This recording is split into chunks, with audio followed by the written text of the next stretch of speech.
Mesa de análisis de los jueves, como siempre, Patricio Gajardo nos acompaña. ¿Cómo estás, Pato? Hola, Álvaro, ¿cómo está? Un gusto, Muy como siempre, noches. Marco. Gracias. Marco Moreno, ya lo anunciaba, Universidad Central, gracias por estar con nosotros. Buenas noches. Hace varias semanas ya también es parte estable de este panel para hablar, Pato, de lo que viene en pocas horas más en el Consejo Constitucional. Salieron esta semana los expresidentes, una suerte de salvataje. ¿Cómo has visto el cuadro? A ver, yo creo que se está produciendo una tensión interna porque, tensión interna me refiero particularmente en el oficialismo, porque hay un sector del oficialismo que está tomando una posición, yo creo que francamente es muy cercana a rechazar la propuesta constitucional. Y rechazarlo en un sentido completo, particularmente después de esa negociación que se intentó hacer a petición del oficialismo justamente. Que fracasó.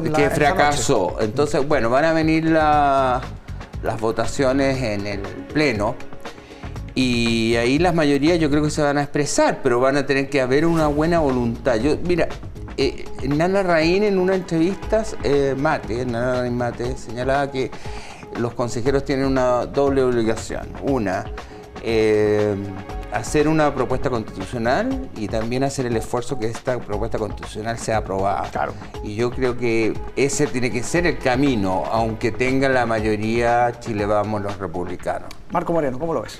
Sí, bueno, efectivamente no está muy claro el ambiente, especialmente desde que el Partido Republicano comenzó a apretar la tecla identitaria, ¿no? La activación identitaria, y yo creo que ha comenzado a enrarecer el ambiente de la polarización del 11 en el escenario político. Esta se está trasladando al Consejo Constitucional.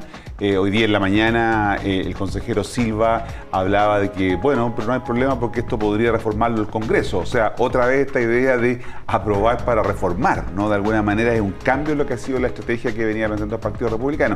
Y eso evidentemente introduce un factor de incertidumbre que muestra, las encuestas comienzan a mostrar, ¿no es cierto?, sin tener texto todavía, que comienza a instalarse una mayoría, ¿no?, que estaría por no aprobar una propuesta que aún no conocemos, porque recién mañana comienzan las votaciones. Aún no conocemos, y yo creo que faltan definiciones también claves de parte del gobierno. Yo escuché con cierta esperanza a Mario Marcel en el Chile D, ¿sí?, en la cual justamente una de las cosas que le pedían los inversionistas era certeza jurídica.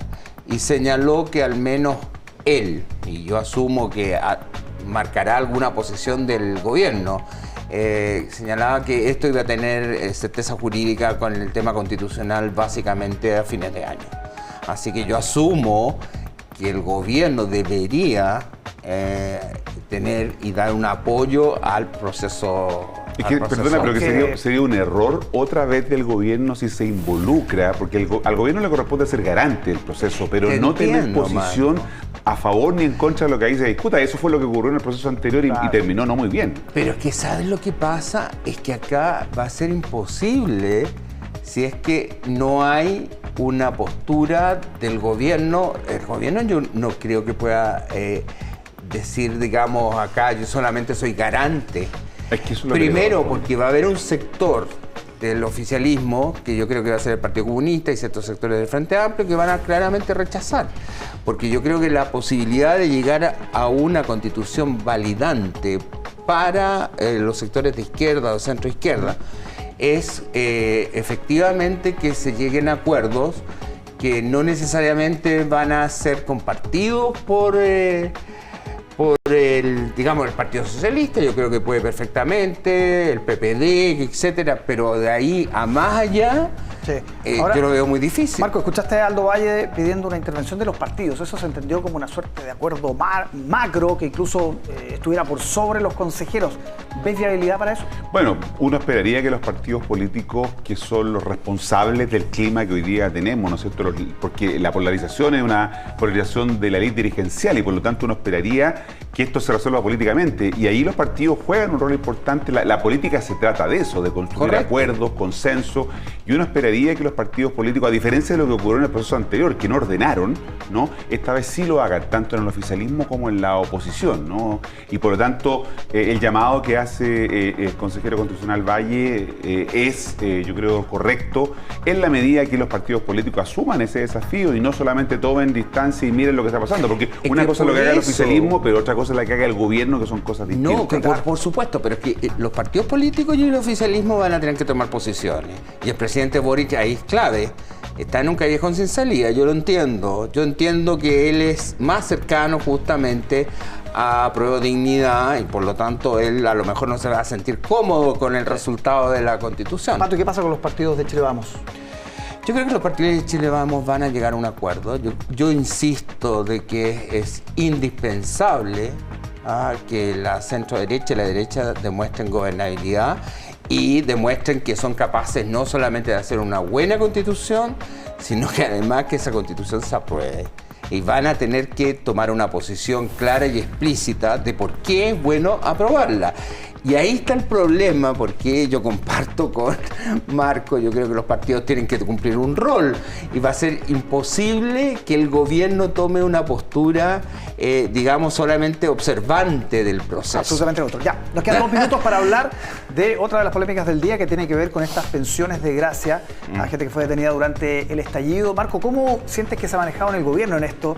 Que hoy día, por ejemplo, el subsecretario Monsalve confirmaba que se había duplicado los montos, la cantidad de personas también que están en estas pensiones de gracia y el criterio, ¿no? Porque ayer nos decía Tomás de Rementería del PS, no porque una persona tenga antecedentes penales debería quedar excluida de una situación que es distinta, que es haber sido, digamos, visto violados sus derechos humanos durante el estallido.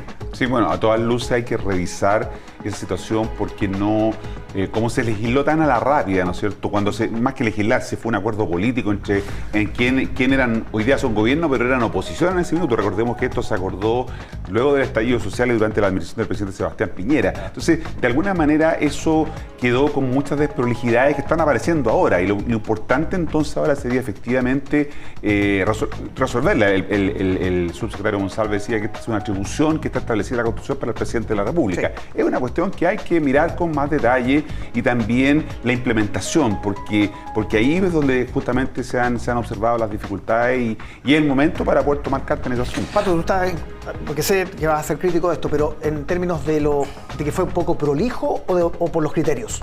Yo creo que las dos cosas. Ya. Yo creo que fue un poco prolijo y los criterios. Yo creo que además vale la pena que se dé una mirada a la gente que no estuvo de acuerdo con el estallido, a la gente que sufrió el estallido, a la gente que veía cómo quemaban el metro, cómo saqueaban las pymes, cómo quemaban universidades, porque acá parece ser que los únicos que estuvieron con el estallido, yo sé que tuvo un porcentaje importante de aprobación, incluso un 30% de la gente apoyaba los saqueos y la violencia.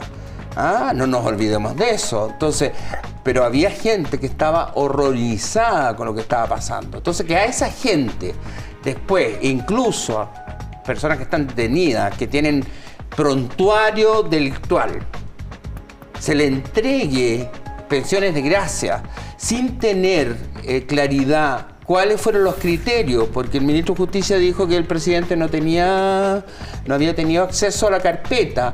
Entonces, pero si es una atribución presidencial, como señala claramente Marco, y eso es una atribución presidencial, lo mínimo que se puede pedir es que el presidente tenga los antecedentes y los fundamentos para decidir por qué sí y por qué no. Y perdona, solamente un último punto.